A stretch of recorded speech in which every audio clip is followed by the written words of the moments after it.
जी हाँ, नमस्कार दोस्तों, आप सबको फिर से एक बार स्वागत है आपका यूट्यूब चैनल में। तो जी हाँ, तो मैं दोस्तों मैं हूं जितन कुमार और मैं आप सबको बता दूं कि फिर से ट्रेंडिंग स्टार खेसारी लाल यादव जी का आ गया एक बहुत ही बड़ा स्टैंड, बहुत ही जी हाँ, तो मैं दोस्तों मैं आप सबको बता दूं कि ट्रेंडिंग स्टार खेसारी लाल यादव और शिल्पी राज के साथ डुएट सॉन्ग एक बहुत ही ब्लास्ट एंड बहुत ही हाई लेवल का सॉन्ग आ गया। जी हाँ, तो मैं दोस्तों मैं आप सबको बता दूंगा कि इसमें वीडियो में नज़र आने वाले प्रिया स्वानी और खेसारी लाल जी, तो आप लोग देखना ना भूलिएगा। जो भाई लोग खेसारी लाल यादव जी का सॉन्ग का इंतजार कर रहे थे, फाइनली इंतजार की घड़ी खत्म हो गया, क्योंकि एक बहुत ही ब्लास्ट एंड बहुत ही हाई लेवल का सॉन्ग आ गया। भोजपुरी इंडस्ट्री से अभी भी खबर निकल के आया है कि कमर के कमाई 2 जो सॉन्ग है फाइनली इसका रिलीज डेट आ चुका है। जी, तो आप लोग देखना ना भूलिएगा।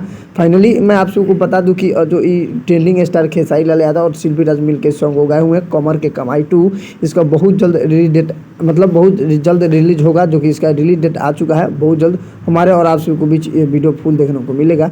तो जी हाँ, आप लोग देखना ना भूलिएगा। तो जितने ट्रेंडिंग स्टार खेसारी लाल यादव जी को चाहने वाले हैं, इस वीडियो को ज़्यादा से ज़्यादा शेयर कर दीजिएगा। तो वीडियो पसंद है तो लाइक कीजिए, चैनल पर नए चैनल को सब्सक्राइब कर लीजिए। तो मिलते हैं नेक्स्ट अपडेट के साथ, तब तक के लिए बाय बाय।